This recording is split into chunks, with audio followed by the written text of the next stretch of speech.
The emergency session began with oxygen prices, because that was how the Krelix Merchant League preferred to discuss siege warfare. In the vaulted chamber of Kestrel Station's trade court, where freight law had once been a matter of tariffs and cargo insurance, High Commander Lee stood beneath rotating contract sigils and announced that breathable air was now a premium commodity, medical nanogel was a restricted luxury, and docking access would be sold by auction lot to operators who demonstrated mature fiscal discipline. The chamber was full of station delegates, freight captains, relief coordinators, and 2 frightened agricultural attachés from outsystem habitats that depended on Kestrel's depots. Lee did not look at any of them when he spoke. He looked at the cameras. His upper hands were folded behind his armored thorax harness, posture almost ceremonial, while the lower pair tapped terms into a floating ledger that updated in real time across every civilian channel. 3 Krelix cruisers held hard position outside the station ring, 8 contract raider frigates screened the jump approach, and interdiction buoys had already collapsed traffic through the nearest 2 lanes. The legal pretext was textbook League procedure: inspection authority under anti-smuggling conventions, temporary seizure powers pending documentation review, emergency lien rights to recover operational risk. It would have sounded administrative if not for the boarding footage Lee's media officers looped between legal clauses. Human cargo pilots kneeling, relief crates tagged and redirected. A rescue tug turned away while one of its crew pounded the viewport in a pressure suit. "Observe," Lee said, voice translated into polished council standard, with only a hint of hiss. "This is not conquest. This is corrective market action. Your species confuses noise with governance, urgency with entitlement, and sentiment with value. We do not punish this confusion. We monetize it. You are fortunate that a mature civilization has arrived with enough discipline to sell you survival at accurate rates." He paused to let the number columns refresh. Oxygen rose another 9%. The station's acting captain, Mara Ilyan, did not sit while he spoke. She remained at the defense table in a dark utility uniform gone gray at the cuffs, one hand braced on a manual slate because the chamber network had just glitched for the 4th time. She had served 22 years in orbital traffic command, 7 as executive officer, none in formal diplomacy, and looked exactly like what she was: a ship handler who had slept in her office for 3 nights because half the ring was now under ration protocol. When Lee finished, she said, "High Commander, your ships have detained registered medical carriers, confiscated food consignments under active humanitarian flag, and denied docking clearance to prepaid life support barges. You can label that however your accountants prefer. Under Council Maritime Code, it remains blockade conduct." Lee gave her the expression Krelix used for indulgent amusement, mandibles barely parted. "Captain Ilyan, your people are dockside primitives who learn to count, not govern. Governance requires hierarchy and memory. We possess both. You possess a calendar and indignation." Around the chamber, several non-human delegates lowered their eyes to their slates, a practiced gesture of political survival. The Valeri observer, whose species had once relied on human convoy escorts through pirate sectors, kept looking at Mara anyway. Krelix brokers opened a public auction channel before the session ended. They listed seized antibiotics in lots of 50 vials. They listed insulin stabilizers in lots of 12. They listed spare scrubber membranes by deck number and timestamp, so every trapped crew on Kestrel could watch their own air margin converted into bidding increments. The commentary stream from League hosts was bright and professional, almost cheerful. "Compassion is an inefficient distribution model," one of them said. "Price reveals priority. Priority reveals civilization." By local midnight, Kestrel's internal feeds were running triage maps beside market updates. Decks 12 through 15 had gone to reduced pressure. Surgical theaters were combining cases. 2 civilian schools had merged classes into one sealed habitat wing, while maintenance teams cannibalized unused recreation modules for filter parts. In operations, Mara stood over a table projection of station systems with Chief Engineer Arun Das and Logistics Lieutenant Sarah Okonkwo, while bulkhead reports crawled in red along the wall. "They are inside our admin mesh," Das said, tapping a region around the docking cores. "Not just scraping manifests. They are injecting queue delays and auth failures. Every automated pathway we trust is now an attack surface." Sarah pinched out one layer and brought up a manual routing map most officers only saw in certification archives. "Then, we stopped trusting it," she said. "Cargo lifts can run on local loops. Environmental can be hand-balanced by section. Fire control has optical rails as fallback. We trained for this." Mara looked at her, tired enough to be blunt. "We trained because old instructors were paranoid." "Old instructors were rarely wrong," Sarah said. On the station's outer spindle, technician Joel Halberg was proving that point with bleeding knuckles and a welded wrench. Servo banks in Bulkhead C had frozen after a command desync, and the emergency motor refused remote reset. Halberg and two civilian dock mechanics clipped into safety lines and used a crank assembly that predated first contact to force the door shut against pressure leak alarms. One of them laughed once. Hard, short sound. "Good thing humans never throw anything away." "Correction," Halberg said through his mask. "Good thing procurement never signs disposal forms." It was the kind of humor that only made sense to people who understood how close a corridor could come to vacuum. 3 jump lanes away, Earth's emergency diplomatic office had already moved from concern to contingency. Envoy Thomas Venn arrived at Fleet Relay Series before dawn with authority signatures from the Security Secretariat and a legal package thick enough to prosecute an empire. He was not a soldier, and did not pretend to be one. He was precise, narrow-shouldered, and quiet. To the point, some delegates mistook him for timid until they realized he never raised his voice because he never needed to repeat himself. In the relay's command theater, he reviewed Kestrel footage beside Rear Admiral Hanna Volkov, whose task group was still 71 hours from the station on ordinary burn and 22 from the nearest viable microjump chain. Volkov watched the intercepted Krelix broadcasts in silence.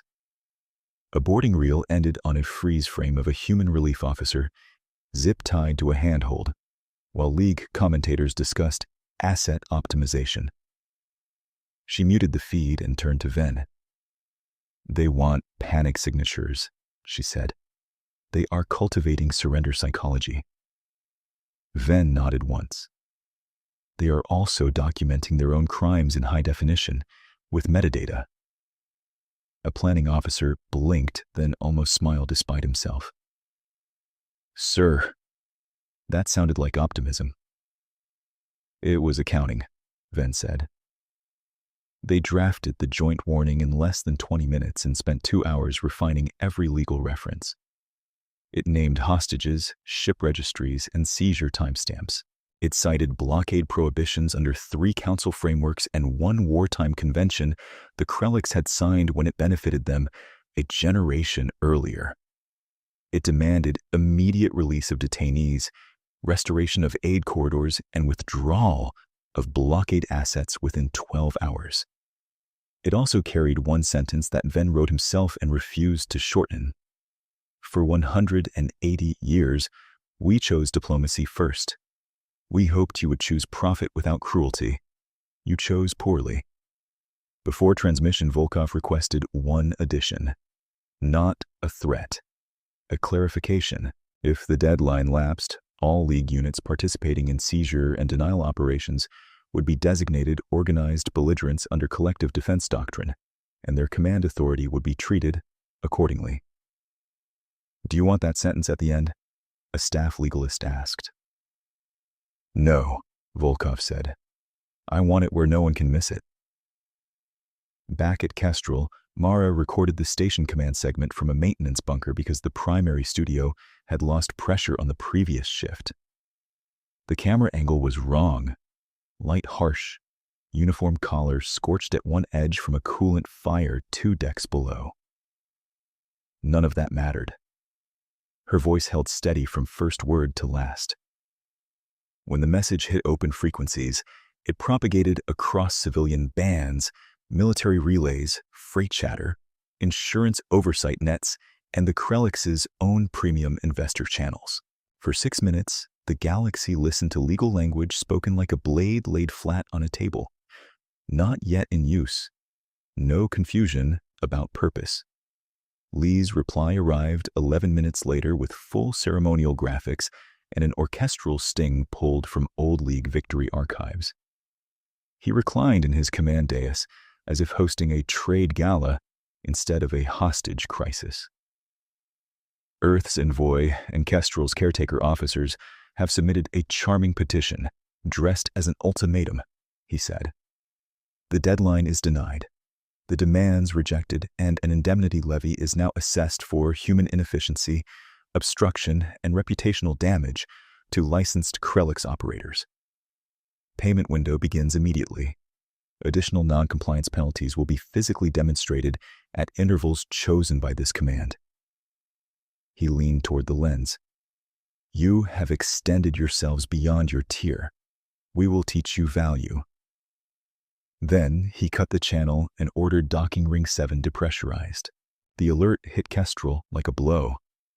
Alarms pulsed through 3 decks. Emergency shutters slammed down in a staggered pattern where power still answered.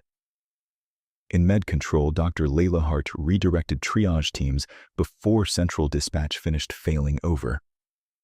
In Security, Lieutenant Kenji Rao sent runner teams with printed compartment maps because encrypted comms had begun stuttering in half-second gaps that smelled like active intrusion. In Engineering, Arun Das switched 2 whole sectors off network control and handed them to local analog boards, each one staffed by personnel who had trained on systems older than they were. No one spoke about heroism. They spoke about checklists. By the second day of siege conditions, human freighters idling outside official engagement range began transmitting dull, harmless cargo declarations in a dozen dialect standards.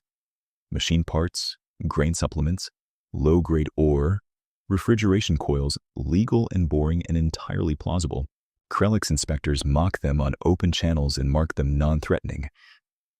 On Kestrel, Sarah Okonkwo listened to those declarations while tracing packet interference patterns and smiling without humor.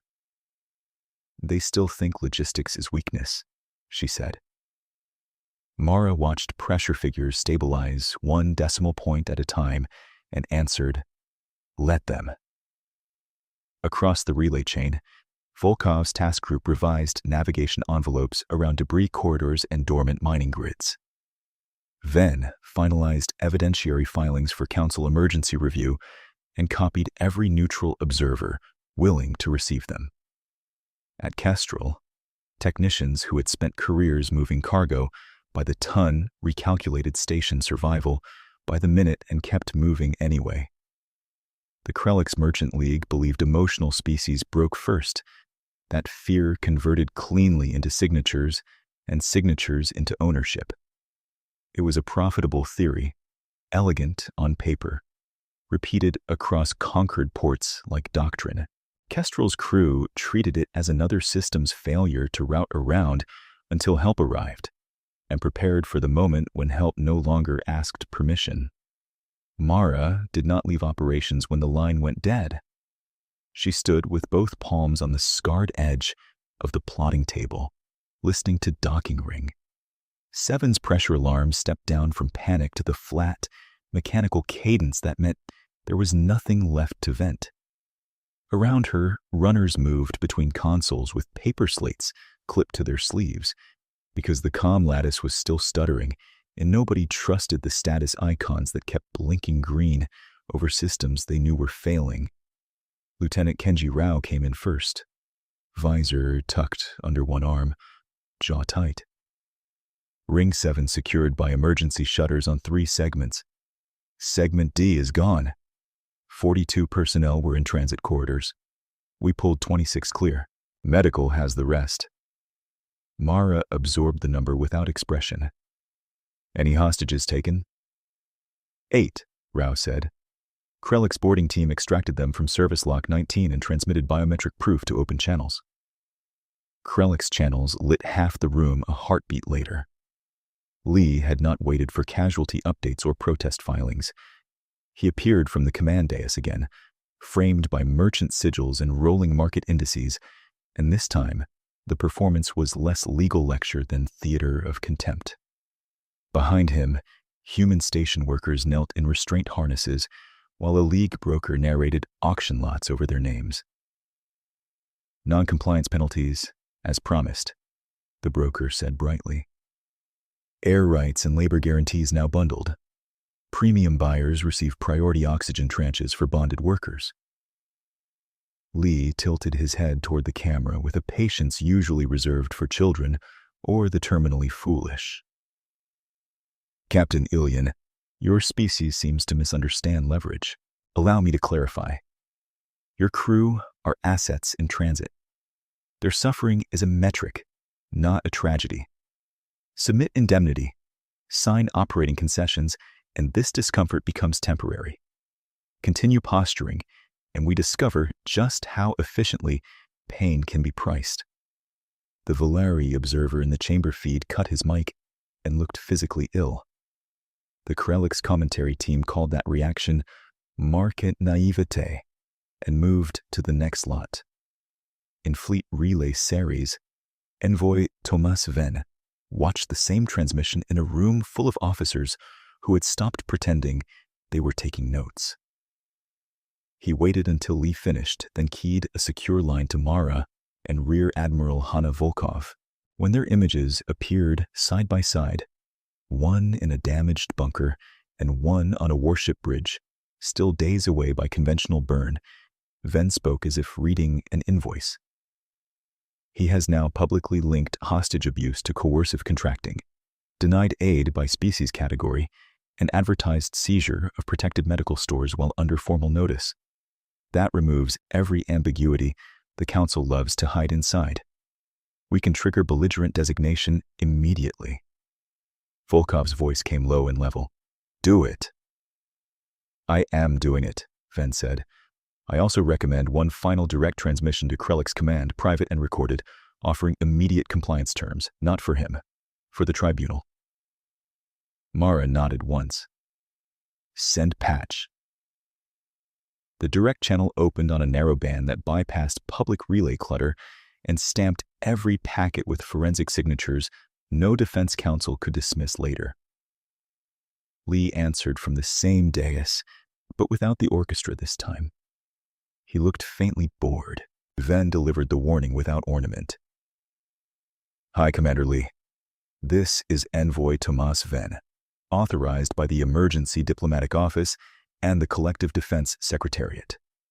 You are ordered to release all detainees, restore medical and life support access, and withdraw blockade assets from Kestrel civilian perimeter immediately. Compliance window 60 minutes. As of this transmission, your force is designated organized belligerents engaged in piracy and mass hostage-taking. Immediate compliance may mitigate additional charges. You will be treated accordingly. Mara added the station command rider, voice clipped by fatigue and something colder than anger. Return my people and clear Ring 7 approaches. You crossed every line we gave you. This is the last lawful exit you get. Lee listened with his upper hands folded and his lower hands still moving through financial overlays.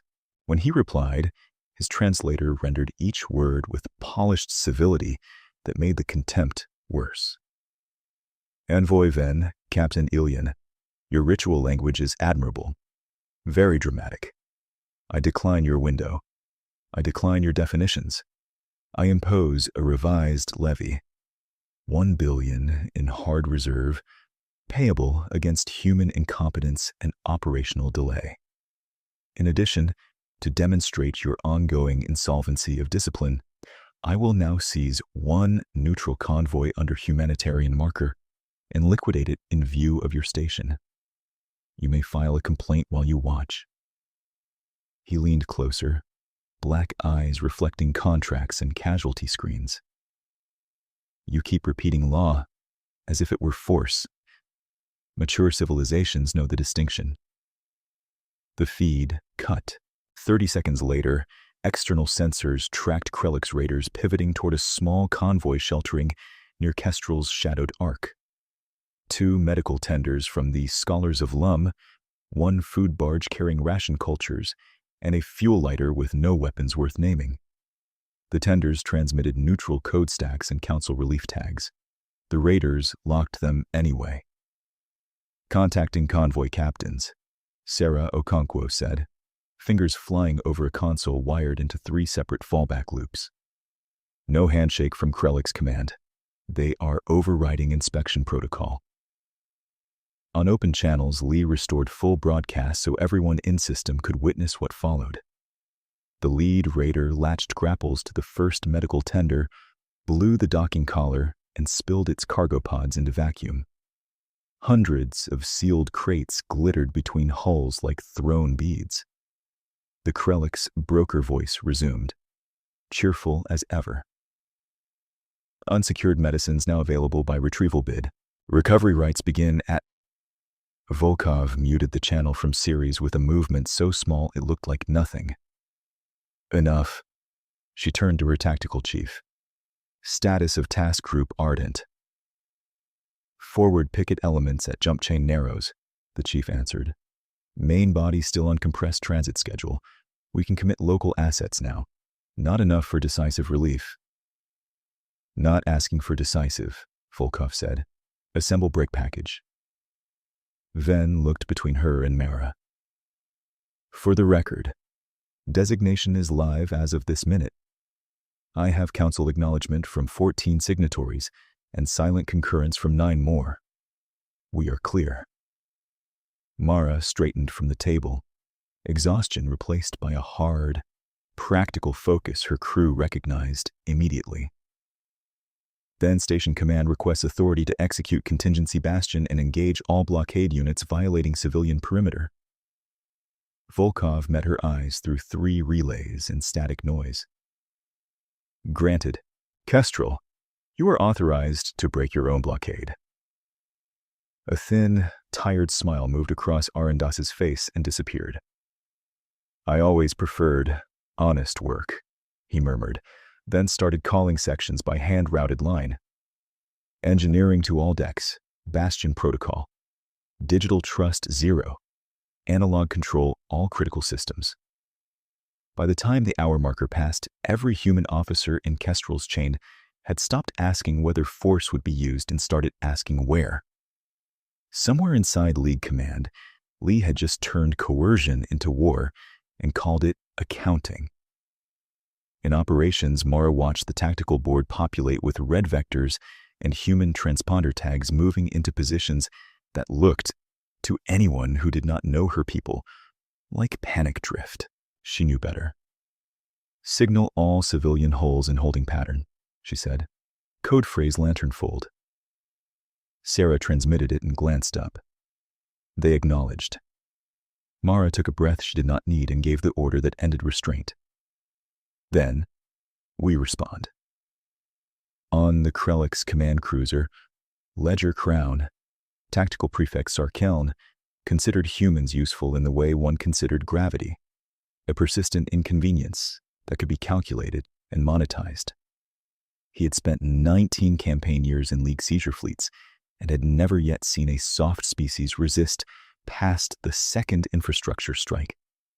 They screamed, then negotiated, then signed away whatever the League wanted, wrapped in legal language and interest penalties. Kestrel, in his judgment, was following the same script with extra theatrics. He stood over the weapons pit while status projections scrolled in amber bands around his armored frame. Interdiction buoys held 2 jump lanes closed. Contract raider screens were in place.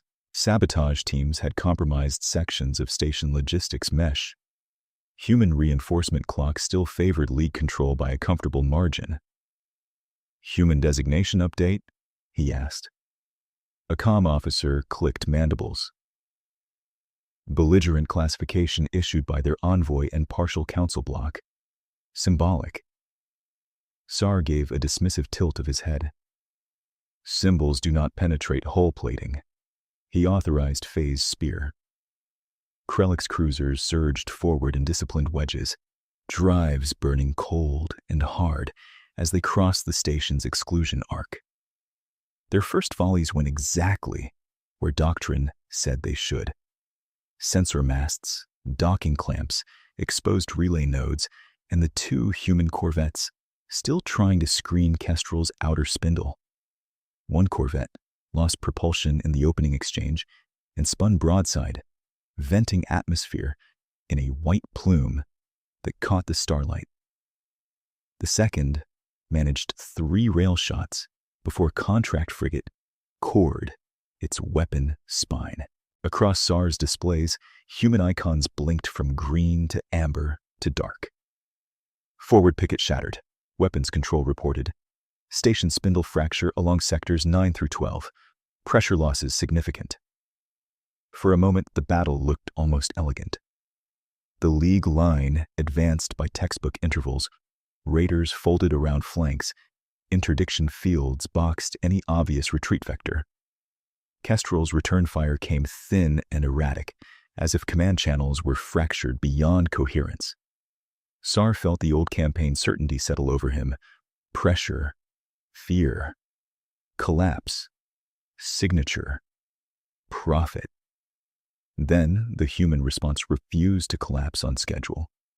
Station guns that should have gone silent under cyber suppression resumed firing in irregular but accurate bursts.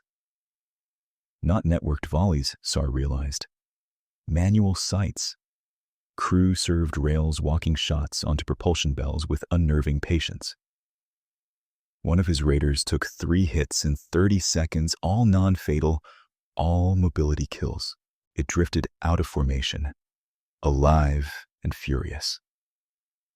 "Why are their fire control loops still active?" Sar snapped. "Digital channels remain disrupted," his intrusion lead answered, visibly confused. "They are routing commands by local bus and physical relay. Latency high, but unjammable. Humans were using runners in ship combat." Sar stared at the feed as if insulted by physics itself. On Kestrel, Mara moved between stations while Rao coordinated compartment defense over short-range hardline. Marine teams and station security cleared the spine one hatch at a time as Krellick's boarders tried to force access to life support trunks. In corridor C-14, a civilian maintenance crew held a bulkhead actuator in place with 2 crowbars and a cargo jack, while sparks rained from a severed conduit above them. Nobody in that corridor was wearing dress uniform. Nobody asked for permission to stay. 3 minutes into phase spear, Dr. Layla Hart redirected triage into a freight elevator because the nearest clinic had lost pressure again. She treated a Krellick's prisoner with the same clip deficiency she gave station technicians, then shoved the gurney toward the next team and asked for more sealant, more plasma, more hands. By local station time, 19 minutes after the first volley, Sar had expected surrender traffic. He got something else. Civilian haulers, the same dull vessels his inspectors had mocked for days, sliding from holding patterns into staggered vectors around the battle space. They broadcast legal cargo declarations even as they maneuvered into geometries that made tactical sense and commercial none. "Identify those hulls," Sar ordered. "Registry confirms human commercial freight. No heavy armament signatures." "Then why are they in my firing lanes?" No one answered quickly enough. Across League channels, High Commander Lee issued a command to press harder, commit reserves, and break the station spine in one decisive thrust. Sar obeyed, but a narrow unease had entered his calculations. The humans were losing ships. Their outer ring was fractured. 2 corvettes were crippled, and the station bled atmosphere from a dozen wounds. By every known metric, they were outmatched and overdue to fold. Yet their traffic discipline tightened rather than scattered. Their damaged guns kept finding drives instead of hull cores. Their civilian hulls moved like pieces on a board whose pattern he had not yet recognized. On his far display, one of the grain supplement haulers rolled just enough to expose a seam pattern along its flank that did not belong on any standard cargo rack. It looked, Sar thought with sudden irritation, like launch doors. He keyed command priority to Lee's flag bridge. "Hi, Commander. Recommend temporary hold on advance. Human noncombatants are repositioning with deliberate tactical spacing. I assess concealed capacity." Lee's reply came back sharp. "Prefect Keln, you are observing panic and calling it strategy. Continue phase spear." Sar bared his teeth and complied. Outside Kestrel, human haulers kept drifting into place, slow and obedient as livestock in an auction pen, while inside their sealed hulls, power signatures began to climb in quiet, synchronized increments no Krellick's algorithm had been told to fear. Sar Keln did not like unknowns rising in unison. "Intrusion," he snapped, not looking away from the tactical hollow. "Trigger glass hook now. Full spectrum. Burn their command spine blind." The cyber pit acknowledged in clipped chorus. Glasshook was a League standard Cascade package, expensive and vulgar in equal measure, designed for species that trusted seamless automation. It scraped credentials, spoofed diagnostics, flooded alert channels, and finally fed false safe confirmations to every subsystem at once, so crews died believing their controls still obeyed them. Sar had watched it break stations in under 5 minutes. The package hit Kestrel's network with enough force to light his board gold. Then, the station went dark. Not failed. Dark. Whole sectors vanished from telemetry in clean rectangular blocks, as if someone had taken a knife to the data plane and cut it away from space itself. Glasshook kept reporting access granted, while receiving nothing useful back.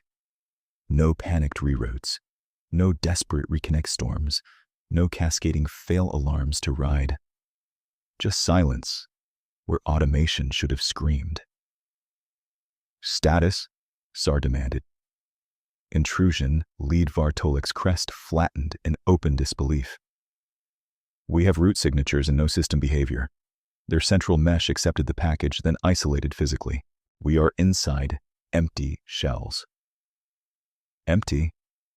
"Decoy architecture," Var said. "Simulated service trees, obsolete permission ladders, dead documentation paths. They left us a museum and locked the real station behind mechanical interlocks." On Kestrel, Arandas had ordered that lock 9 minutes earlier, and every engineering chief on every pressure deck had acknowledged with the same phrase: "Mesh severed. Hands only." Breaker walls had slammed down across trunk lines. Optical repeater racks had been powered off and tagged red with paper placards.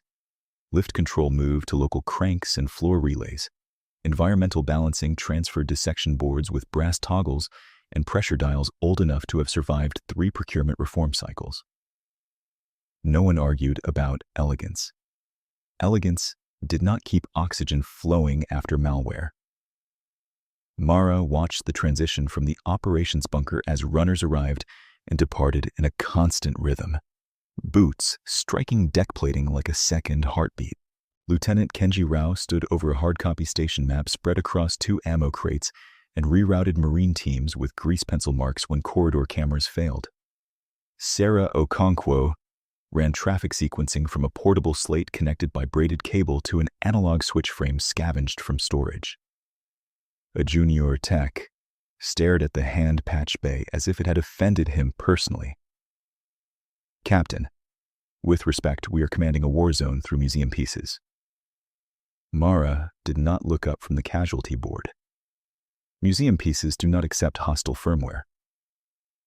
The junior tech swallowed, nodded, and started patching. On the outer spindle, Joel Halberg and his maintenance team worked a manual vent wheel that required all three of them to move in cadence. Their suit lamps jittered over warning paint and old serial plates while a Krellix border charge thumped against the far side of the hatch. Halberg braced a shoulder against the wheel and panted, "Tell procurement this validates every obsolete inventory line item we fought over." One mechanic laughed through gritted teeth. "I will file it under strategic nostalgia." The hatch sealed. Bolts engaged. The next explosion sounded farther away. Back in the battle volume, Kestrel's gunnery pattern changed in a way SAR first misread as degradation.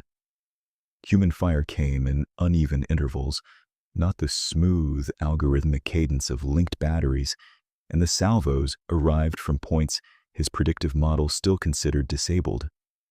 Then, his lead cruiser lost primary thrust to a rail impact that struck exactly where a propulsion bell met its coolant throat. Seconds later, a second vessel took twin hits on maneuvering clusters. Not fatal damage. Worse. Surgical mobility kills that stripped formation geometry and left hulls alive as obstacles. "Weapons analysis," SAR barked. A gunnery officer threw up comparative overlays, voice strained. "Their aim error should be rising under comm disruption. It is falling. They are dead reckoning from optical and inertial references, then correcting by visual confirmation. Slow cycle. High confidence. They only fire when they have a clean node." SAR stared at the numbers and felt the first clean fracture in League assumptions. They had not blinded human fire control. They had forced it to become deliberate. Across his display, contract raiders requested priority support as station marines sealed access points one compartment at a time. Boarding telemetry showed doors that ignored remote override, pressure locks hand-spun from local controls, and internal defenders appearing where no automated route planner had predicted they could move that quickly. Someone had designed Kestrel's emergency doctrine around the expectation that computers would betray them. "Where are our sabotage teams?" SAR asked. "Pinned," Com replied. Several report bulkhead traps and local counter-intrusion teams. One cell attempted to arm life support interdictors and found the actuators mechanically disconnected. Vartolik hissed. They did not just keep analog backups. They drilled for this. Repeatedly. SAR keyed command priority again to Lee's bridge. "Hi, Commander. Cyber superiority is non-functional. Human critical systems are compartmentalized behind physical cutoffs. Recommend immediate doctrine shift. Isolate manual control sectors, suppress line of sight emplacements, and disengage from predictable vectors." Lee appeared with market graphics still running behind him, as if contracts remained the central battlefield. "Prefect, you are describing inconvenience as strategic reversal. Continue pressure and stop narrating anomalies." SAR kept his voice even by force. "This is not anomaly. It is prepared redundancy as doctrine.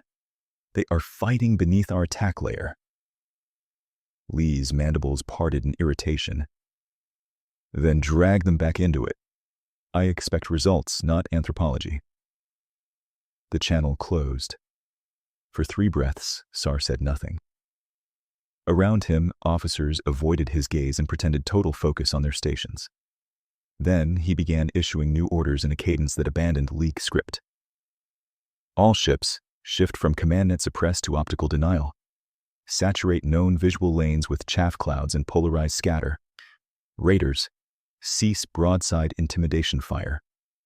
Target hinge points, actuator housings, exposed track mounts. I want their manual systems physically destroyed. Boarding elements, secure local control rooms, not data cores. If it has a wheel, take it."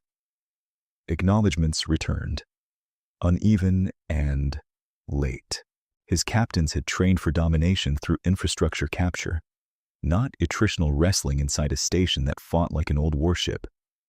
On Kestrel, Mara heard the pattern shift as soon as enemy salvos began chewing sensor masts and viewport arrays instead of data nodes. "They adapted," she said. Sarah nodded without looking up. "They finally realized we are not trying to reboot." "Can we keep manual gunnery viable if they blind external optics?" Aaron answered from the engineering net. "For a while. We have passive scopes in secondary housings and hull vibration tracks. Accuracy drops, not collapses." Mara keyed all decks command on hardline patch.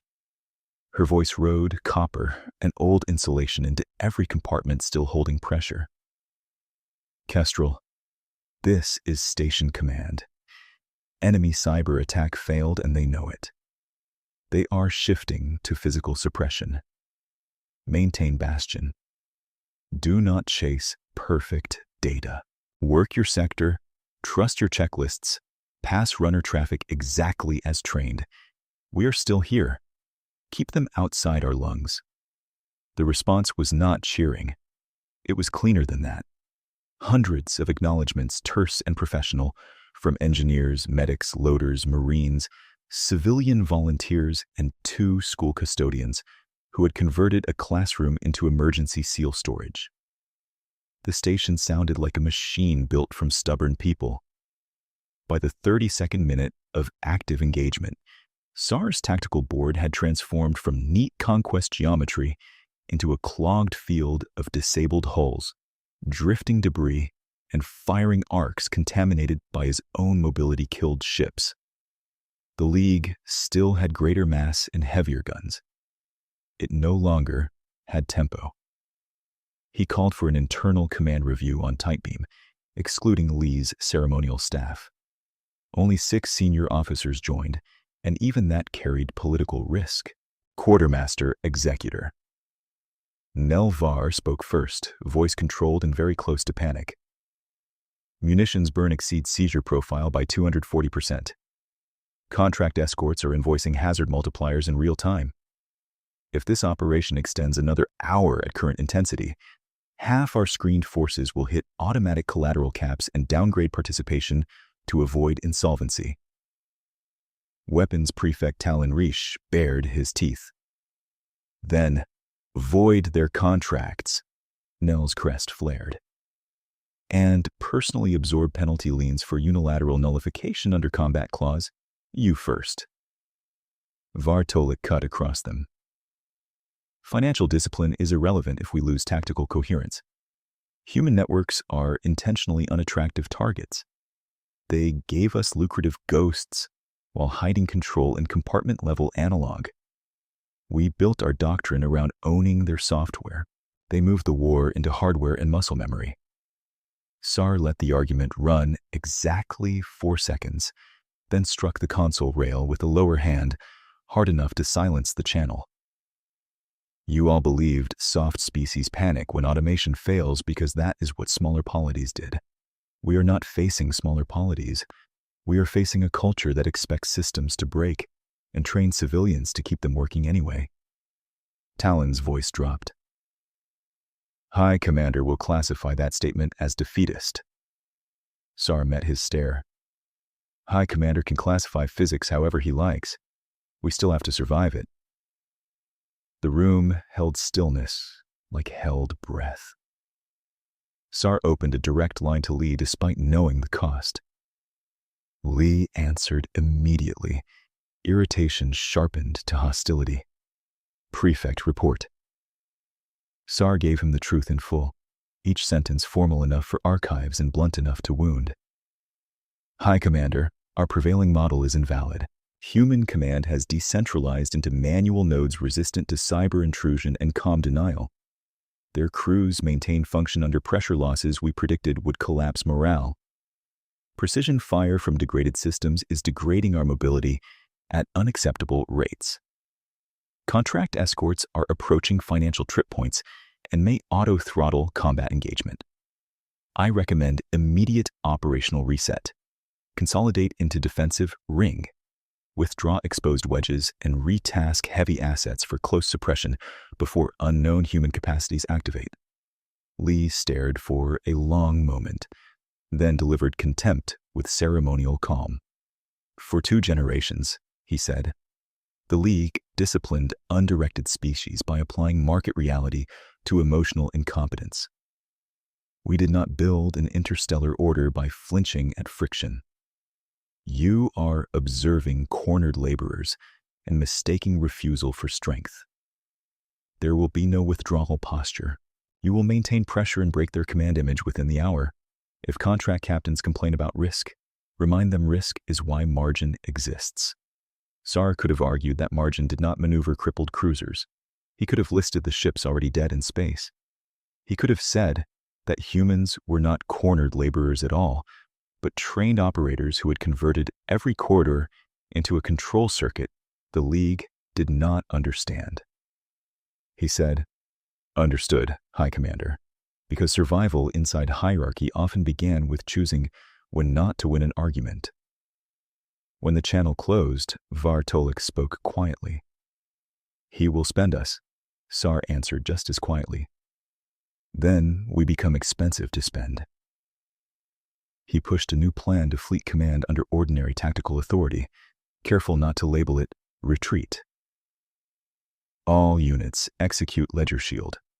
Form rotating anchor ring at 14,000 clicks. Damaged hulls to inner arc as mass cover. Frigates reassigned to interceptor screen around high-value cruisers. Electronic warfare to priority 1. False transponder floods and mirror packets. We rebuild targeting coherence, then strike the human-civilian cluster before it finishes whatever it is preparing. Acknowledgements came faster this time. Captains who had been drifting in doctrinal confusion now had geometry again, even if it was defensive geometry wrapped in aggressive language. Outside, the League line contracted into a bristling circle around its heaviest ships, tractors tugging crippled cruisers into shield overlap, while raiders peeled back from reckless advances. Chaff curtains blossomed across key sightlines. Signal decoys multiplied.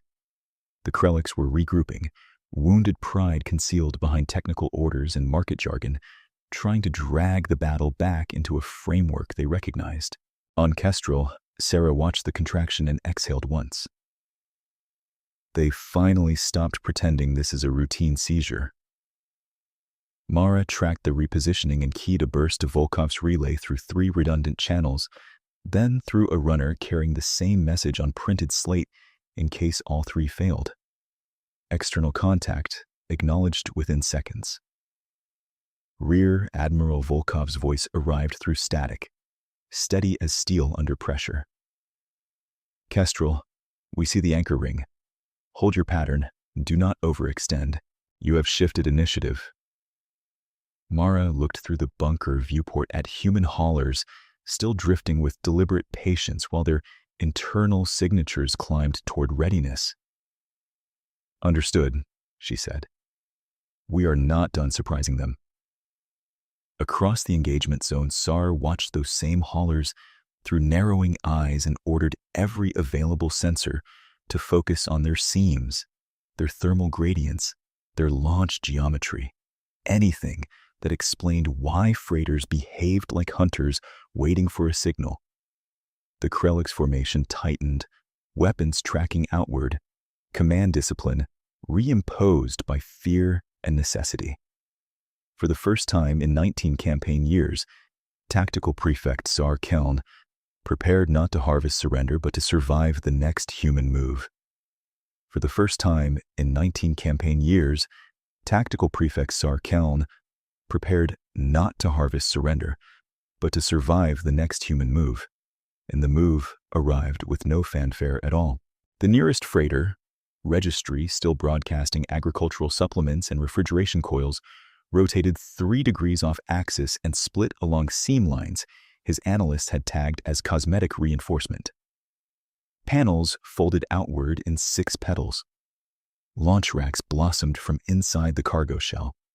Then dozens of compact drones poured into vacuum in disciplined waves, followed by dozens more from the second hauler, and then the third, and then every patient, unthreatening ship the League had ignored. They were not elegant craft. They were cheap-bodied cutters with blunt noses, magnetic grapples, and tool mounts converted into weapons by practical minds and limited budgets. Each carried minimal armor and just enough autonomy to execute preloaded objectives if every network and system failed.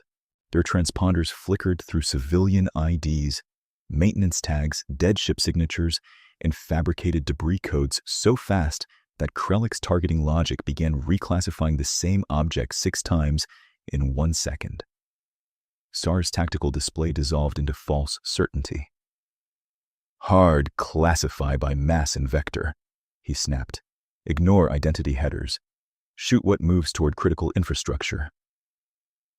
His gunnery officers obeyed, but the drones did not behave like a conventional strike cloud.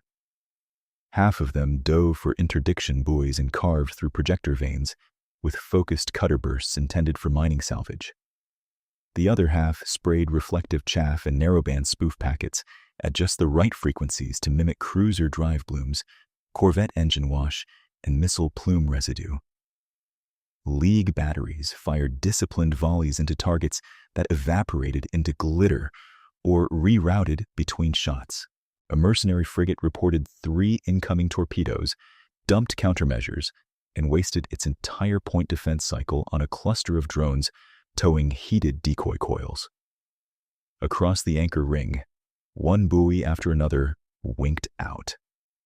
Jump lane suppression thinned from a wall into a patchwork. Vartolek looked up from signal analysis with raw disbelief in his voice. "They are using logistics drones as electronic warfare platforms. Improvised packet mimicry with physical signature support. It should not be this coherent." SAR watched another interdiction node go dark and answered through clenched mandibles. "It does not need to be elegant. It needs to work for 10 minutes.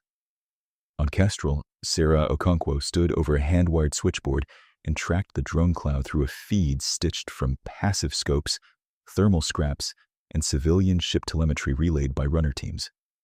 Every update came late by a few seconds. Every update still helped. She marked destroyed buoy positions with grease pencil, then handed the slate to a courier heading for Mara Ilian in the operations bunker. Mara read the map, nodded once, and keyed a hard line to all defense sectors. "Interdiction net degradation confirmed on lanes 2 and 3. Do not chase open space. Hold station envelope. Target only propulsion, weapon, and command surfaces. We are buying maneuver freedom, not trophies." Arun Das came on from engineering with static behind his voice and a distant hammer rhythm that meant somebody was literally rebuilding a panel while he talked. "Power reroutes stable on 17 sections. Section 18 still balancing manually. We can sustain fire discipline if gunnery keeps this pace." "Gunnery will keep it," Mara said. 3 decks below, it was not an abstract promise. Joel Halberg's team had moved from bulkhead duty to a manually sighted rail emplacement after the assigned crew took casualties. Halberg had fired industrial mass drivers in shipyards his whole career, not combat rails at warships, and he treated the difference as a calibration problem with consequences. His spotter called drift. Halberg adjusted by handwheel. The slug struck a Krellick's frigate's aft maneuver cluster and kicked the vessel offline into its own chaff cloud. The mechanic beside him stared at the hit confirmation and breathed out a laugh. "We are dock workers," Halberg reloaded, shoulders shaking with effort. "Tonight we are versatile dock workers." By the next 20-minute mark of sustained combat, the Krellick's anchor ring remained intact on paper and frayed in practice. Mercenary escorts had started transmitting contract risk notices over encrypted League finance bands, each warning that cumulative hazard exposure was approaching auto-suspension thresholds. Several captains throttled engagement windows by exactly the legal minimum and called it compliance. One simply drifted behind a damaged cruiser and claimed sensor obstruction. SAR logged every identifier for later tribunals if later ever arrived, then shoved that rage aside and requested emergency priority with High Commander Lee. Lee appeared still framed by market overlays, though now the numbers beside his command chair were red with loss projections. SAR did not wait for permission. Hi, Commander. Human-civilian hulls were modular drone carriers by design. Interdiction integrity has dropped below strategic threshold.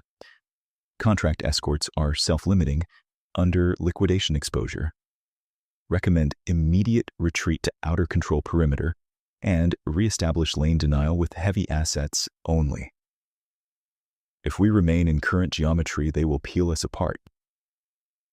Lee's upper hands folded more tightly, a Krelix gesture that looked composed to outsiders and murderous to his own officers. You are overvaluing tricks. Drones are consumables. Kill enough and statistics solve themselves. They do not need to survive, SAR said. They are shaping fire and clearing jump access while station guns strip our mobility. Lee leaned toward the lens, voice lowering into formal threat. Prefect Keln, hear me carefully. This operation is a demonstration of League authority. We do not concede authority to dockside improvisation. You will hold position and crush their illusion of parity. If your mercenary screens fear financial pain, remind them that disobedience carries legal penalties more permanent than insolvency. The channel closed on SAR's unsaid reply, and for one dangerous moment, the bridge stayed silent except for alarms. Fartolek spoke first, almost gently. He is defending prestige metrics. SAR did not look away from the battle. Then, we defend reality metrics. He opened fleet-wide command. All League units, execute Iron Ledger. Concentrate fire on drone motherships. Raider wings, push through the station's upper arc and sever manual gun emplacements. Boarding teams prioritize environmental hubs and med sectors for coercive leverage. Several acknowledgments came late enough to feel like reluctance. The push hit Kestrel's upper arc with brutal force. 2 Raider frigates burned through the chaff and drove close, raking the station with precision strikes aimed at known optical housings and exposed rail tracks. Manual emplacements that had survived malware now died to direct metal and heat. One gun crew vanished behind a flash that turned their corridor into noise and smoke. In med control, Dr. Layla Hart lost 2 treatment bays when a shockwave buckled the lift doors. She shifted triage into a cargo sorter lane, sealed one side with emergency foam, and kept moving patients through by urgency instead of affiliation. A Krelix prisoner with thoracic burns went onto a stabilization rack beside a human loader with shrapnel in both arms. Hart did not waste breath explaining the choice. In operations, Rao received boarding alerts from 3 sectors at once and sent Marine teams through maintenance shafts too narrow for armored Krelix to use in force. Civilian volunteers opened locked service routes from their side because they knew which hinges stuck and which hatches lied on the schematic. A school custodian named Lian Cho, still wearing a classroom emergency vest, guided a fire team through an access duct she had mapped during evacuation drills and then stayed to pass ammunition because nobody had told her to leave. Mara caught the report and asked, "Any combat training?" Rao answered while marking a new breach point. "None." "Then keep her behind cover." "She already told my sergeant no." For a heartbeat, Mara almost smiled. "Noted." Outside, Volkov's voice cut through static from Fleet Relay Series, routed across 3 civilian channels and 1 military beam to survive jamming. "Kestrel, this is Ardent Command. We have partial corridor access as interdiction drops. Forward elements are committing. Estimate first contact in 23 minutes if lanes hold." Mara keyed back without looking up from the plotting table. "Understood. We can hold 23. Then she opened all decks hardline again, and this time she did not read from protocol. "Kestrel personnel, this is Captain Ilian. You already know the tactical picture, so I am giving you the honest one. They expected us to sign away each other, one compartment at a time, because that model has paid for them before. They priced oxygen and called it governance. They priced medicine and called it discipline. They priced fear and called it order. We are still here because none of you accepted the terms. Engineers, you kept air moving when software died. Medics, you treated who needed treatment while bulkheads shook. Security teams, you held corridors with map copies and hand signals. Civilians, you became infrastructure when infrastructure failed. Hold your sectors now for one more cycle, then another, then another. Not because we enjoy this, because people in these decks and in every habitat fed through this station are alive if we do not fold. Acknowledgements came back in voices, hoarse, steady, young, old, local, off-world, military, civilian. One Valari observer, still trapped in the diplomatic quarter with 30 evacuees, sent a short message through translation lag. Kestrel Command, this is Delegate Sorrel. My people remember your convoys in the ash corridors. We will assist damage control here. Debt is not forgotten. Mara read it, forwarded it to Operations and Med, and said only, "Thank you, Delegate." The balance shifted by increments that looked minor until they were not. Drone waves kept chewing buoys and seeding ghosts. Station gunners, fewer now, fired slower and hit harder. Krellick's wedges lost shape each time a mobility kill turned one ship into a drifting wall. Mercenary escorts began dropping to defensive posture without waiting for permission, citing automatic contract safeguards. One raider captain broadcast a formal protest to League Command and then powered down attack arrays in plain view of both fleets. SAR ordered him back into line. The captain replied with a clause citation and silence. An hour into the engagement, Krellick's control had become a diagram rather than a fact. SAR stood in the center of his bridge and watched his options narrow. He could still inflict catastrophic damage. He could still burn sections of Kestrel into uninhabitable ruin. He could not restore the clean coercion model this operation had promised, and every minute he failed to restore it made Lee more dangerous to his own command staff. He called another secure line to the flagship. Lee answered at once, eyes bright with a fury that had outgrown calculation. "Report victory, or report usefulness." SAR chose the word that might keep his crews alive. "Report adaptation. We need strategic mass at close range. Current distributed posture feeds their attrition model. Commit flagship wing and heavy cruisers through the cleared lane now, crush the station core directly, and reassert command signal before human reinforcements arrive." Lee's mandibles spread in something close to a smile. "At last, Prefect, you remember appetite." He turned off screen and began issuing rapid orders to his own staff. Moments later, League command traffic spiked as the flagship wing broke from reserve and aligned on Kestrel's central axis.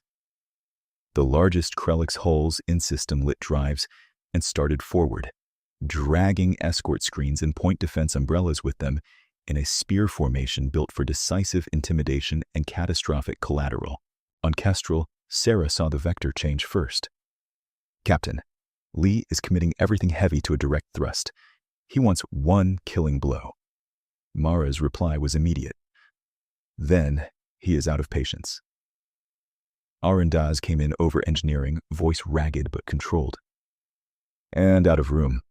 We just got passive returns near Buoy Field Delta. Unknown drive signatures, low emission, inside the old mining clutter." Volkov's channel cracked back through static, carrying something that sounded like restrained satisfaction. "Kestrel, maintain current envelope and mark targets only. Repeat, mark targets only. Friendly assets are entering your battle space on microjump profiles." SAR heard that same sensor alert a heartbeat later, watched new contacts bloom where no sane admiral placed heavy hulls and felt the cold realization settle all the way through his carapace. The humans had not spent their surprises. They had been sequencing them. Between Lee's charging flagship wing and those new ghost contacts rising inside Blockade geometry, the battle pivoted from expensive chaos to final reckoning, and every officer on both sides knew the next exchange would decide who commanded Kestrel when the alarms finally stopped. The next exchange came in layered silence, then violent geometry. The unknown contacts flared from the mining clutter as 12 retrofit tug hulls executed micro-jumps so short that their drive wakes barely had time to bloom. They were ugly ships, all welded scaffolds and reinforced tractor spines, hulls still carrying civilian salvage paint beneath fresh armor strips. Each one translated directly into the Krellick's heavy formation at distances no orthodox admiral accepted. Magnetic braces punched out from their forward cradles, struck cruiser plating, and locked with a clang that traveled through vacuum as structure-borne shock. For 2 astonished seconds, the League flagship wing kept accelerating as if nothing had happened. Then, mass and momentum disagreed. 3 Krellick's capitals slewed off axis at once. A 4th yawed hard enough to shear 2 of its own antenna masts. Point defense nets that had been designed for missiles suddenly had to track ships physically attached to their hulls, too close for clean firing solutions. Sar Keln watched his tactical board convert from order into collision warnings. "Brake clamps, all ships," he barked. "Emergency thrust reversal. Cut them loose." Vartolik did not look up from signals. Human drone saturation just doubled. They are masking brace locations with false thermal blooms. A mercenary escort captain opened a panicked channel. "Prefect, your flagship umbrella crossed our firing cone. We cannot engage without breach penalties." Sar snapped back. "You are already in breach of survival." The captain muted him. From Fleet Relay Saris, Rear Admiral Hanna Volkov's command package dropped into human channels with the calm cadence of a drill finally allowed to run at full scale. The kill box around Kestrel activated on 3 synchronized triggers. Debris field channels lit with smart kinetic mines that ignored station profiles and armed only on Krellick's drive signatures. Drone swarms switched from buoy hunting to targeting lens saturation, forcing enemy gunners to choose between ghosts and the mines now drifting where retreat lanes had been. Precision rail platforms, including Kestrel's wounded manual batteries, fired on a strict doctrine. Propulsion, weapons, command nodes, never life support, never random hull slaughter. It was brutally efficient and legally meticulous at the same time. 7 minutes into the heavy thrust, the first mine string detonated under a Krellick's cruiser trying to roll free of a tug brace. The blast did not split the ship. It tore away maneuvering control and left the vessel spinning in place, alive and strategically dead. 2 more capitals lost drive bells to rail strikes delivered from Kestrel's upper arc by crews aiming through half-functional optics and pure discipline. In operations, Mara Ilian watched red icons freeze across the plot and said, almost conversationally, "Mark crippled hulls for capture lanes. Tell gunnery to keep cutting command trees." Sarah Okonkwo relayed the order, then listened to new traffic flooding civilian finance frequencies. Her eyes narrowed. "Captain, Ardent just seeded the liquidation package." The electronic warfare strike was not flashy. It was worse. Human teams had spent the siege collecting authenticated contract templates, penalty clauses, escrow signatures, and the hierarchy keys the Krellick's Merchant League trusted more than oaths. Now those keys wrote injected orders into mercenary networks with full legal formatting and timing stamps that looked painfully real. Immediate asset freeze, forced risk liquidation, command liability transfer to any captain continuing offensive operations under unrecoverable loss conditions. On Krellick's contract law, it was financial death. Across the battlefield, escort frigates powered down attack arrays one by one. Some dumped munitions safeties and raised neutral beacons. Others simply stopped answering Lee's command traffic and rotated shields inward around their own reactors. One transmitted a flat message on open band. "This vessel declines bankruptcy for ceremonial pride. We are non-belligerent pending tribunal review." Sar Keln understood the sentence for what it was: mutiny translated into accounting. "Override those orders," Lee roared across CommandNet.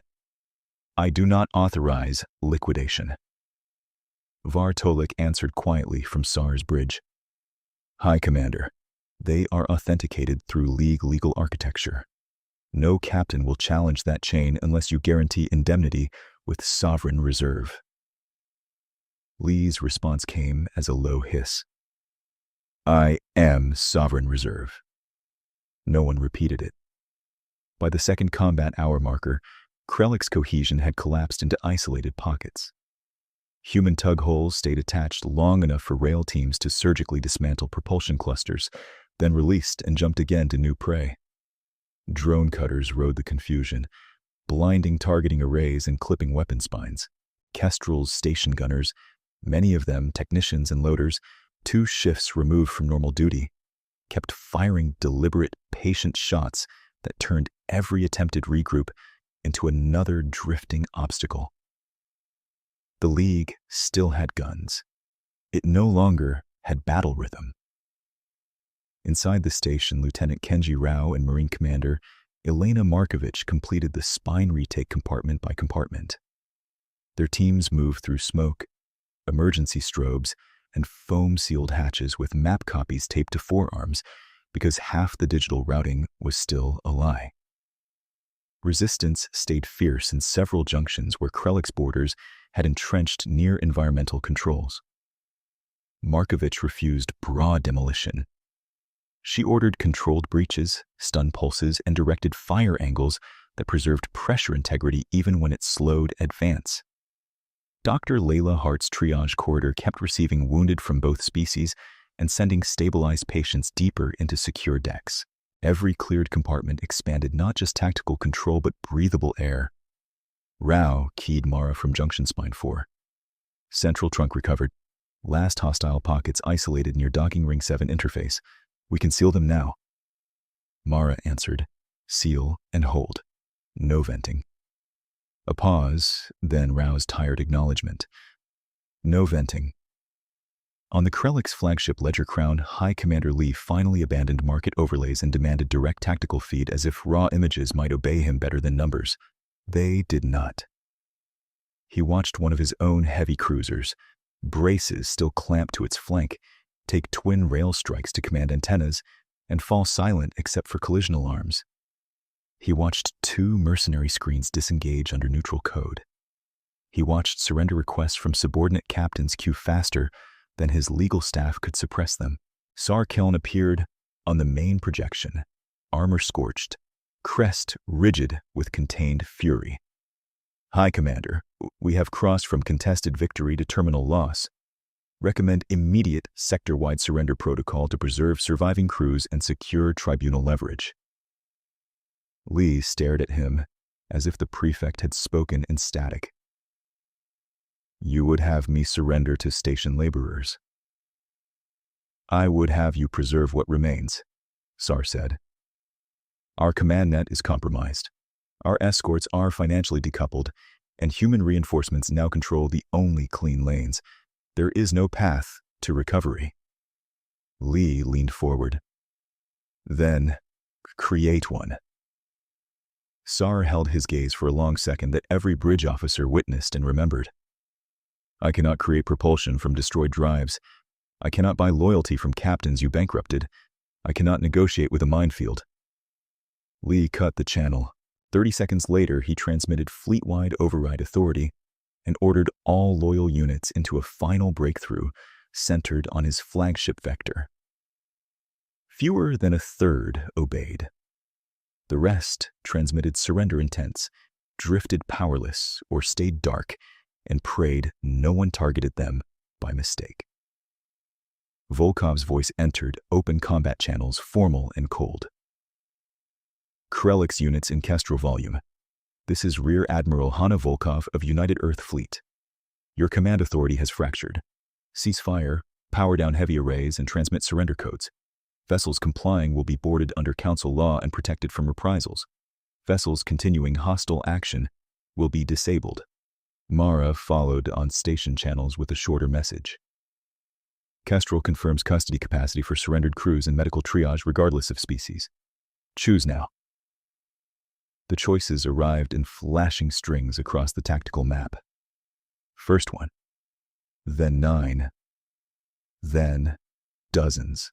Surrender codes blinked on channels that had mocked humanity half a day earlier. Lee did not transmit one. Instead, the Ledger Crown fired a concentrated broadside at Kestrel's already damaged outer spindle and accelerated toward the station core on damaged drives, trying to turn defeat into catastrophe. Volkov answered with a clipped order. Ardent. Isolate. Flagship. Non-lethal disable profile.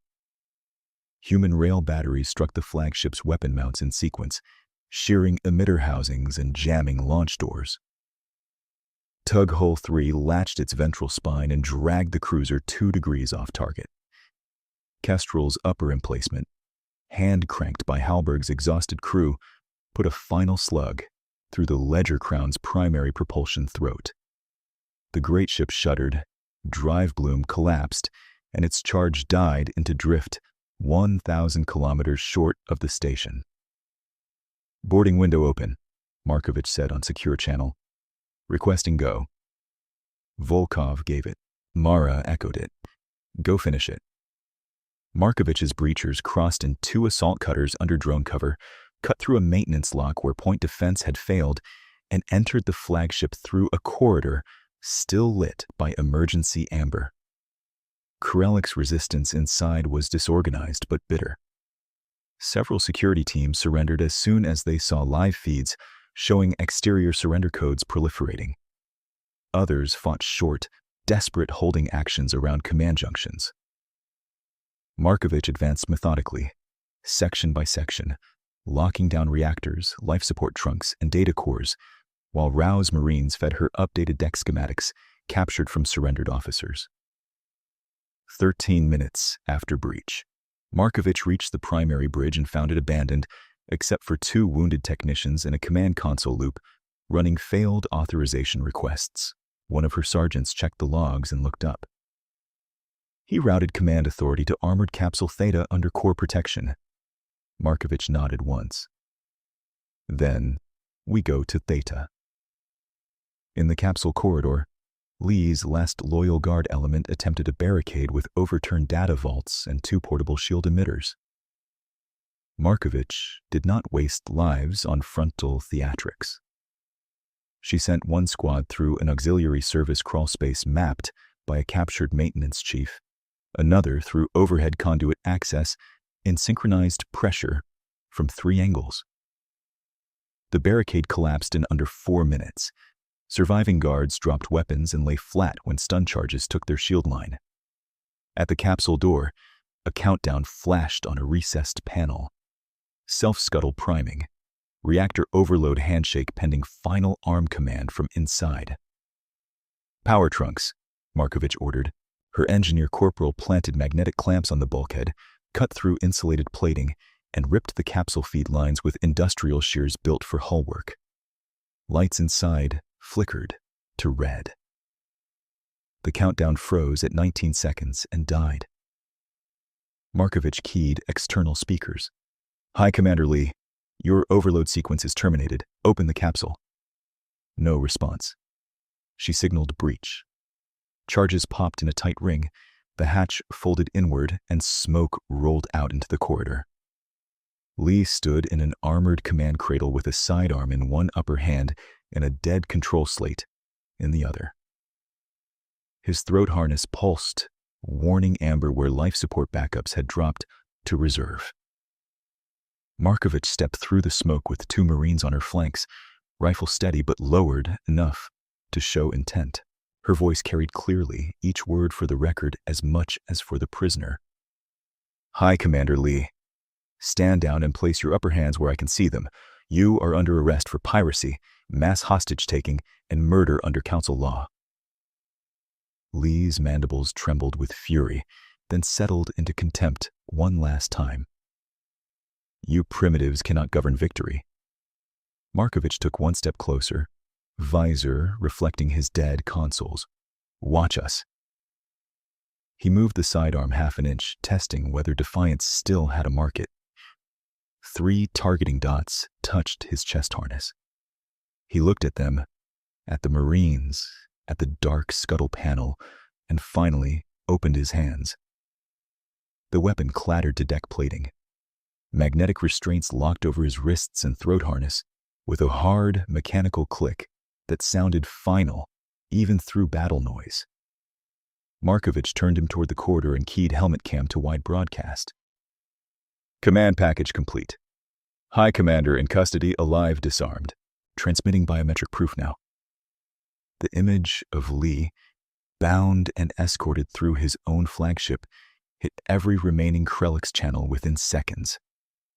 On Sar Keln's bridge, officers who had been waiting for orders simply stopped waiting. Sar watched the feed in silence, then opened fleet-wide. "This is Tactical Prefect Sar Keln. High Commander Lee is captured. I am ordering unconditional surrender of all Krelix League combat elements in Kestrel volume. Power down and prepare for boarding. Any captain continuing hostilities acts without command legitimacy and without protection." No one challenged him. Across Kestrel's battered sky, weapon fire thinned to scattered bursts, then to isolated flashes, then to none at all. Alarms still sounded inside ruptured decks. Fires still needed fighting. Casualties still needed hands. Yet the battle itself had ended. Not with grand annihilation, but with disciplined force, lawful restraint, and a defeated commander marching in shackles past the crews he had tried to price into submission. Silence did not arrive cleanly. It arrived in pockets between alarms, in the gaps after impact reports stopped, in the stunned quiet of crews who kept moving because stillness felt less believable than work. On Kestrel's tactical wall, surrender codes continued to bloom from Krelix hulls that had spent hours broadcasting contempt. Mara Ilian watched the map until every active red icon had either gone dark under border control or shifted to blue custody status, then keyed station-wide command. "All combat sectors cease offensive fire unless fired upon. Transition to rescue and stabilization. Recovery priority is atmosphere, reactors, and people. All people." Rao heard the last 2 words and looked up from his casualty slate. "Captain, Pod Cluster 12 is drifting through a hot debris lane. Krelix signatures." Mara did not hesitate. "Launch cutters." "We have no tactical reason to. We have a legal reason and a human one. Launch cutters." He held her gaze 1 second, then nodded and ran. In Docking Control 2, crews who had spent the siege fighting for their own oxygen strapped into rescue harnesses and burned toward burning sectors they would have ignored in any other war. One pod they cut open held 3 League crew and a 4th officer with command braid scorched half away. His Edent tag flagged him as Sub-Administrator Tren, the officer who had authenticated the order to vent Kestrel's medical decks. The cutter pilot saw the tag, swore once under his breath, and still dragged Tren onto the stretcher first because his airway was failing. By the time the pod train reached Med Control, Dr. Layla Hart's triage lane already ran by color code and pulse rhythm, not uniform. Human loaders and Krelix technicians lay side by side under the same strip lights, while med teams moved with practiced indifference to species politics. Hart scanned Tren's chart, recognized the identifier, and handed him to surgical stabilization without comment. A young nurse at her elbow whispered, raw with exhaustion, "That one signed the vent order." Hart kept her voice flat and steady. "Then he survives to answer for it." Across the station, Markovich escorted Lee into secured holding under full recording protocol, while legal teams from Earth and neutral observers patched in to preserve chain of custody. The dead command slate recovered from Lee's capsule was sealed in a tagged evidence canister. His dropped sidearm was photographed, bagged, and logged with residue scans. The scuttle panel's frozen 19-second countdown was extracted from damaged memory blocks and mirrored to 3 independent archives. Captured contract keys from the liquidation injection, spoof packet libraries from drone operations, and the private 60-minute warning channel with forensic stamps all moved into the same evidentiary ledger Thomas Venn had built before the first shot. Nothing stayed informal. Nothing stayed understood. Every file was named, witnessed, and signed. By dawn on Kestrel's 3rd rotation after the battle, the station's diplomatic quarters smelled of sealant and burnt insulation, and Delegate Sorrell of the Valeria finally finished the sentence he had swallowed in the first emergency session. He stood with Mara near a viewport patched with temporary alloy and held out a thin crystal case. "I looked at you in that chamber because I recognized the League broker who mocked your dead," he said. "He testified in Ash corridor seizures 20 years ago. We archived everything and never found a court willing to touch them. The full record is here. We kept it because humans once escorted our convoys when no one else would." Mara took the case with careful hands. "We will not lose it in the noise." Sorrell's crest lowered in relief. "I know." The callback came 2 hours later when Venn joined by secure projection from Fleet Relay Series, eyes ringed with fatigue and voice precise as ever. "Captain Ilian, Delegate Sorrell's archive matches our metadata trail. It establishes repeat pattern coercion across 5 systems and links Lee's command staff to prior hostage market events. This will not be a single-case prosecution anymore. Council Emergency Review has acknowledged receipt and frozen all active League seizure licenses pending charter trial." Volkov appeared on split screen beside him, uniform still marked from command shift. "And the fleet side is complete. Last Loyalist pocket powered down at 0412. Tactical Prefect Sarkeln surrendered in person and provided locations of sabotage cells still hiding in logistics cavities. Rouse teams pulled 12 alive. No further breaches." Mara exhaled, first time in hours. "Then Kestrel lives." "Kestrel held," Volkov corrected gently. "That is different." 6 months later, the same trade court where oxygen had been auctioned as ransom held another emergency session, and this time, no one spoke about prices first. The chamber had been rebuilt but not polished. Patched metal still showed around the upper arches, left intentionally visible at station request. Human. Valari, Lum, and council delegates filled the tiers, while restrained Krelix representatives sat under tribunal guard and listened. Thomas Venn stood at the central lectern with the full evidentiary ledger projected behind him. Hostage reels with timestamp authentication, contract captures, seizure manifests, private warning records, Lee's own refusal channels, sabotage instructions, and command footage of the attempted self-scuttle. He did not raise his voice. "For 180 years, we chose diplomacy first. We hoped you would choose profit without cruelty. You chose poorly," he said, then placed his hand on the rail. "Humanity requests final disposition consistent with law and proportionality. Dissolve the Krelix Merchant League military charter. Transfer armed blockade assets to neutral convoy authority under monitored disarmament. Protect civilian shipping corridors for all species, including surrendered Krelix crews, now separated from command liability. We seek total justice. We do not seek species punishment." The vote sequence unfolded on open record, one delegate at a time. The charter dissolution passed by overwhelming supermajority.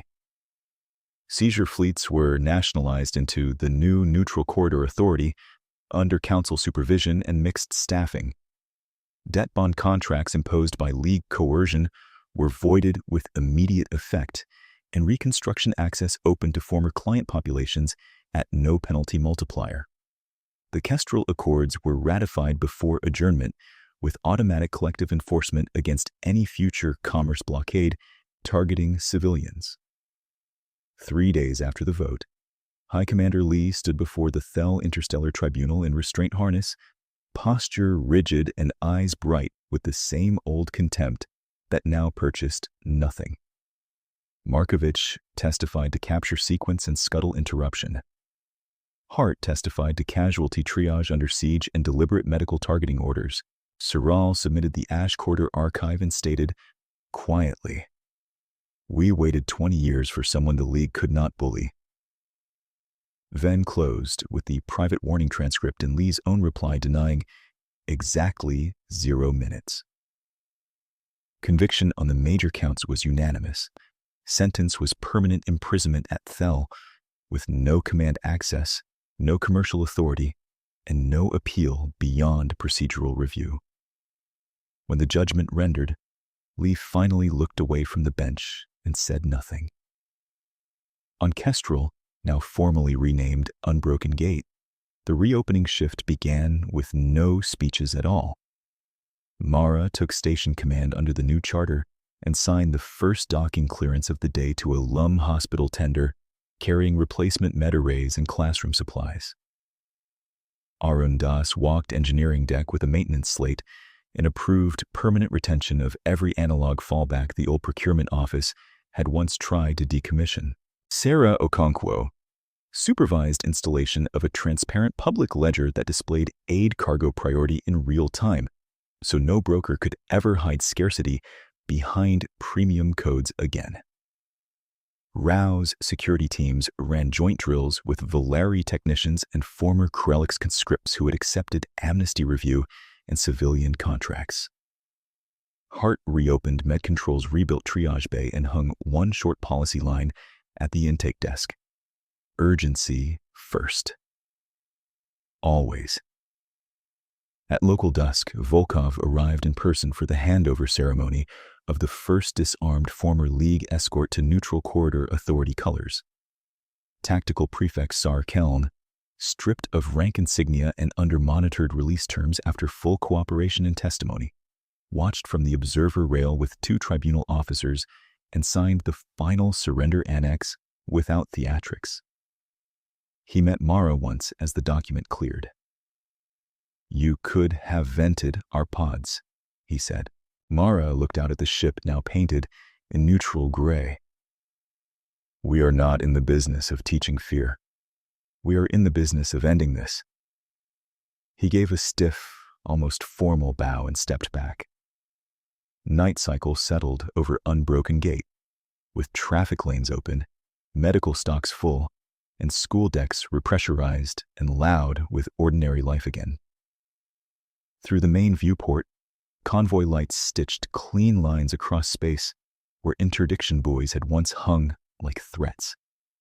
A Valeri freighter, a human tug, and a Krelix civilian carrier under neutral escort crossed the same corridor at regulated speed, transponders clear and unafraid.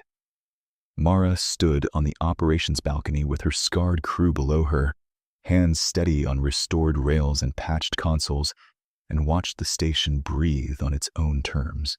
Humanity's reputation had changed everywhere that mattered, not into myth, but into a harder truth. Patient, lawful, and catastrophic when crossed, merciful when victory made cruelty easy. The galaxy had seen the test, the cost, and the choice, and Unbroken Gate kept shining because the crew had made all 3 visible.